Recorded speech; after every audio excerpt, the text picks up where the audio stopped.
Buckle up for a hard-hitting dive into a crisis shaking the core of our nation, the alarming shortage of officers in our armed forces. We're talking about a jaw-dropping 16 to 17% gap in officer posts. That's over 8,400 missing leaders in our Army alone, with the Navy and Air Force feeling the pinch too. This issue has sparked intense debates in Parliament and defense committees, raising urgent questions about why our urban youth are turning away from military careers.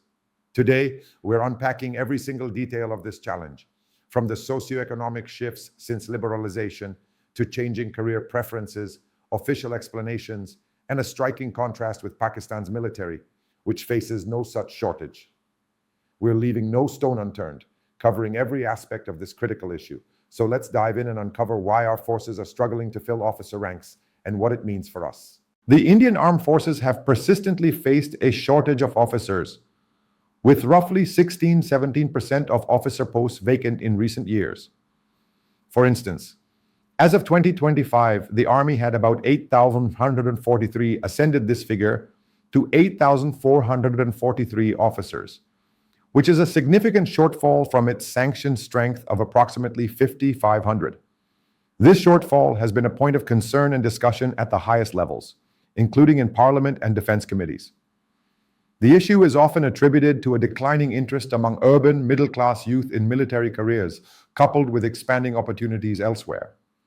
This report examines why officer-level vacancies continue despite ample applicants, highlighting socioeconomic changes since economic liberalization, shifting career preferences, and official explanations.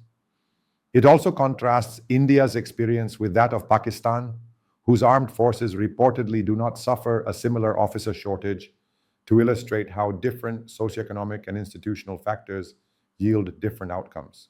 Let's break down the scale of the shortage and the official data. All three Indian services, Army, Navy, and Air Force, are below their authorized officer strength. As of 2018, the Army had about 42,335 officers against a sanctioned 49,933, around 7,300 short. And the Navy and Air Force were short by about 1,600 and 200 officers, respectively. By 2025, the Army's gap remained significant at nearly 8,443 officers, about 17% of requirement. The Air Force and Navy also continue to see four-figure vacancies in officer ranks. These shortages are most acute at junior and mid-career ranks, captain, major up to lieutenant colonel, which directly affect unit leadership and operational readiness. To mitigate these gaps, the government has incrementally increased intake capacity, for example, expanding training academies and even opening a new officers training academy. But the deficit persists. Notably, in some recent years, the military has struggled to fill all available training academy seats for officers, indicating a mismatch between the number of initial applicants and those who ultimately qualify and join. Now, why are our urban youth losing interest in military careers? Let's start with the booming private sector and liberalization.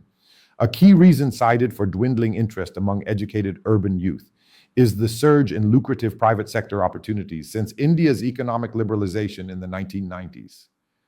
As one analysis observes, with globalization and a booming economy, job opportunities for the educated youth have increased manifold, and high-paying corporate or entrepreneurial careers have become more attractive than traditionally esteemed professions like the military or civil service. The private sector offers the promise of faster salary growth, merit-based promotions, and modern urban lifestyles that many middle-class youths now prioritize. In contrast, a military officer's starting pay and long-term earnings, while improved after successive pay commission hikes, often still lag behind what top graduates can earn in fields like technology or finance. The sixth pay commission did raise military salaries significantly, and further hikes followed under the seventh. But even officials admit these measures yielded only limited results in stemming the tide of talent toward other industries. In short, the opportunity cost of joining the forces has risen. Young people with coveted degrees see private jobs as offering greater financial rewards and autonomy. Next, there are changing social attitudes and perceptions. The prestige attached to an Army or Air Force uniform, while still present, no longer automatically outweighs other career ambitions for many middle-class families. Indian society has not fought a major conventional war since 1971, apart from the brief Kargil conflict in 1999. And much of the Army's work involves protracted counterinsurgency or internal security duties. This has arguably made soldiering no more as glamorous in the public eye. Unlike in earlier generations, fewer urban youngsters grow up with direct personal connections to the military, and thus fewer envision it as a natural career path. An official comment in 2008 noted that traditional professions such as the civil service and the military do not seem to be very popular among the youth in the liberalized era. Instead, white-collar professions in multinational companies or startups carry considerable allure. Additionally, some youths and their parents perceive the military as a restrictive lifestyle, involving transfers to remote areas, a regimented routine, and separation from urban conveniences, which contrasts with the flexibility of modern corporate jobs. Then there are the risks, hardships, and career uncertainties. The prospect of physical risk and hardship is another deterrent shaping youth preferences. Military service by nature entails danger, strict discipline, and hardship postings, whereas civilian careers do not demand such personal risk. The government itself has acknowledged this factor. In a 2015 parliamentary reply, the defense minister cited difficult service conditions and the perception that the job involves high levels of personal physical risk as reasons many opt out of armed forces careers. Indeed, incidents in conflict zones or harsh conditions in border deployments receive wide publicity, possibly reinforcing parental apprehensions about encouraging a military career for their children. Moreover, military officers face an early retirement, most in their 50s or even 40s, which means an uncertain second career later on, a concern not associated with many private sector paths. For ambitious urban youths seeking long-term career growth, the armed forces up or out promotion system, which can lead to premature exits if one is passed over, and the necessity of a post-retirement plan can be dissuading factors. Here's the paradox. Despite waning interest, the armed forces maintain very high entry standards, which many aspirants fail to clear. Lakhs of candidates apply each year for just a few thousand officer training slots, and the vast majority are filtered out by the UPSC exams, service selection board interviews, and medical tests. The result is that some academy seats go unfilled because not enough candidates meet the stringent criteria. In 2015, for example, 435 of 2,642 Officer Cadet Academy vacancies remained unfilled despite large application numbers. Military officials point out that they will not compromise on quality by lowering standards simply to plug gaps, a stance echoed by experts who note it's better to manage with a few good officers rather than have a large number of mediocre officers. Additionally, limited training capacity in academies has constrained how many new officers can be inducted each year, though new academies, such as the Officers Training Academy in Gaya, have been established to expand throughput. The net effect is a protracted struggle to reduce the vacancy rate, even as adequate candidates do register interest initially. This suggests that while plenty of youth apply, fewer are both willing and able to endure the demands of the selection and training process, a reality that further feeds the shortfall.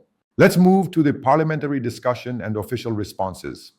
The continued officer vacancies have been raised multiple times in Parliament, eliciting official responses that shed light on the causes and the steps being taken. In a written reply to the Lok Sabha, the government plainly stated that yes, a shortage of officers exists. For instance, in mid-2023, the Army had over 6,800 officer vacancies at the major and captain ranks alone. The Ministry of Defense has attributed this in part to temporary factors like the COVID-19 pandemic disrupting recruitment in recent years. However, more systemic reasons were highlighted in a 2015 statement by the Defense Minister, who listed two broad causes. One, increases in authorized officer posts over time due to expansion of force levels, and two, the availability of attractive alternative career avenues for the youth outside the military. Alongside these, the minister's reply mentioned the stringent selection criteria for officers, the tough conditions of service, and high risk involved, all of which we have discussed above. Notably, The phrase attractive alternative career avenues is an official euphemism pointing to the draw of private sector jobs and other lucrative opportunities diverting potential officers, a rare direct admission of the impact of economic liberalization on military recruitment.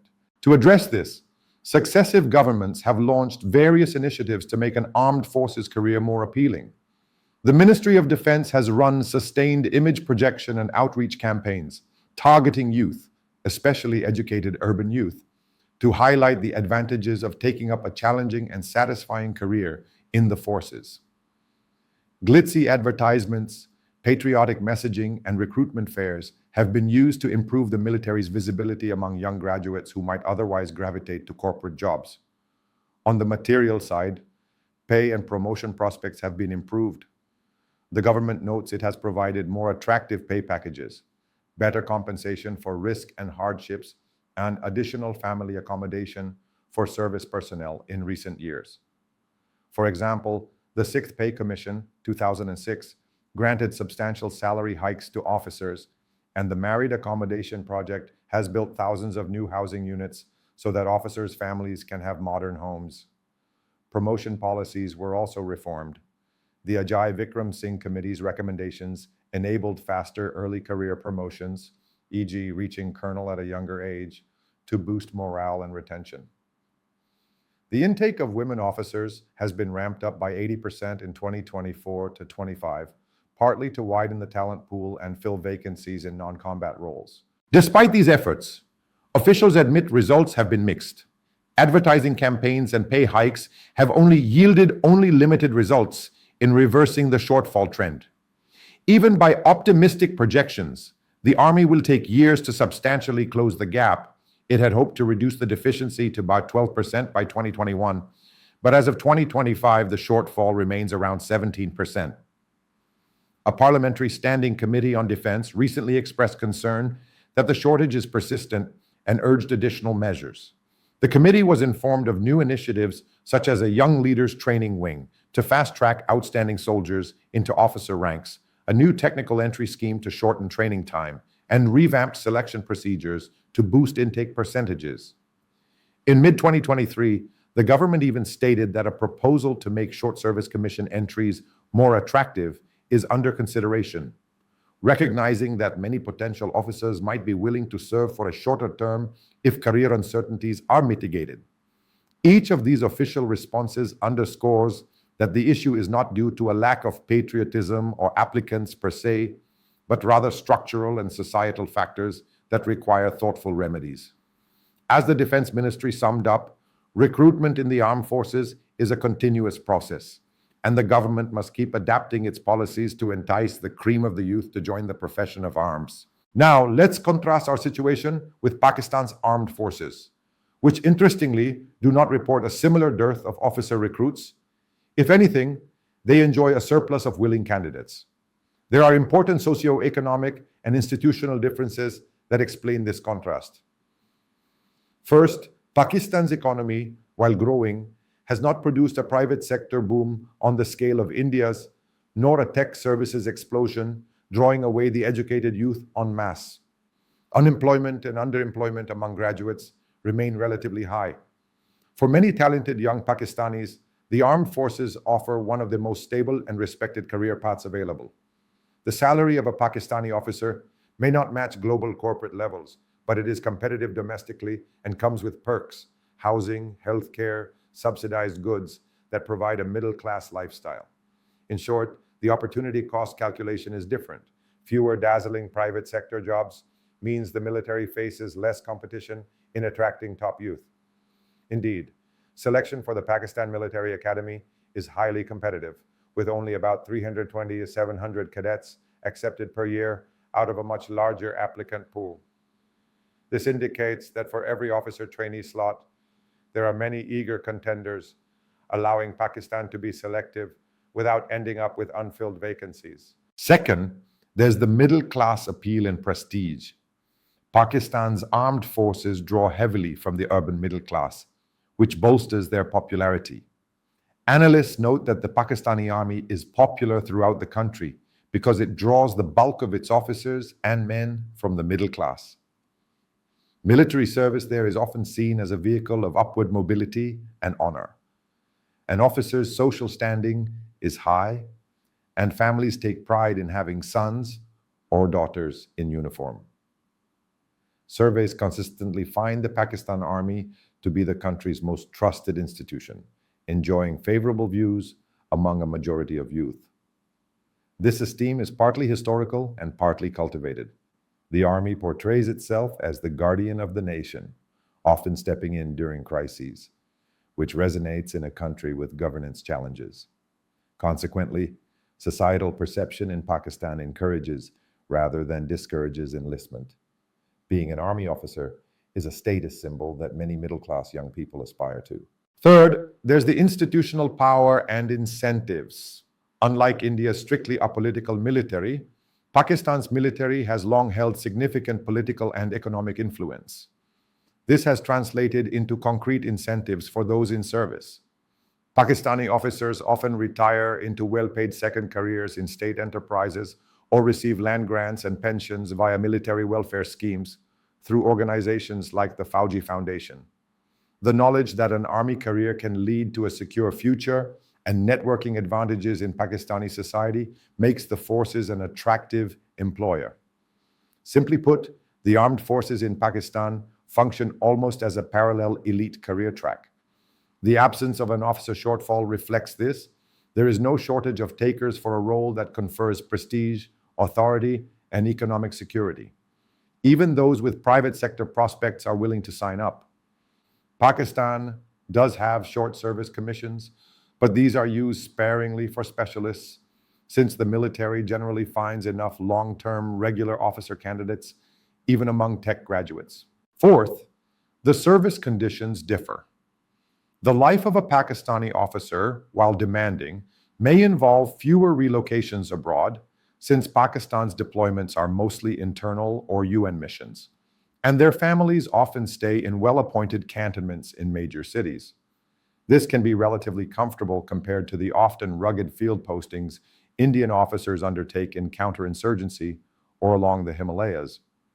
Moreover, the Pakistani Army's societal clout can translate to day-to-day privileges that make the lifestyle attractive. These institutional differences reinforce the desirability of military careers in Pakistan. Importantly, Pakistan has managed to keep its training pipeline aligned with demand, expanding cadet colleges and preparatory institutions to ensure a steady flow of qualified youth into the military academies. As a result, the concept of officer vacancies due to lack of interest is virtually unheard of there. In summary, Pakistan's armed forces benefit from a confluence of factors: a large pool of motivated candidates, fewer outside alternatives, and an entrenched position in society that makes an army commission a coveted goal for the educated middle class. Indian forces operating in a more globalized talent market and under firm civilian supremacy cannot draw on the same advantages. In conclusion, the enduring officer shortage in India's military is a multifaceted problem rooted in socio-economic evolution and changing youth aspirations. Economic liberalization opened new avenues that have lured many urban, educated Indians away from government service and towards higher-paying private careers. The social regard for military service, while still positive, competes with newer notions of success prevalent in India's growing middle class. Meanwhile, the armed forces have upheld high standards and a demanding lifestyle that fewer young people are willing to embrace, especially when alternative careers seem easier or more rewarding. The government and military leadership recognize these challenges, as evidenced by parliamentary discussions and targeted reforms, yet reversing the trend remains difficult. India's experience contrasts sharply with that of Pakistan, where economic and institutional conditions ensure a steady supply of officer recruits from the very same social strata that are turning away in India. Ultimately, bridging India's officer shortfall may require not only policy fixes, better pay, faster promotions, improved outreach, but also a broader shift in how society values military service vis-a-vis other careers. Official statements underscore that attracting talent to the forces is an ongoing mission, and success will depend on making the armed forces a competitive and compelling option for the nation's youth, especially those from urban middle-class backgrounds who have many paths open before them.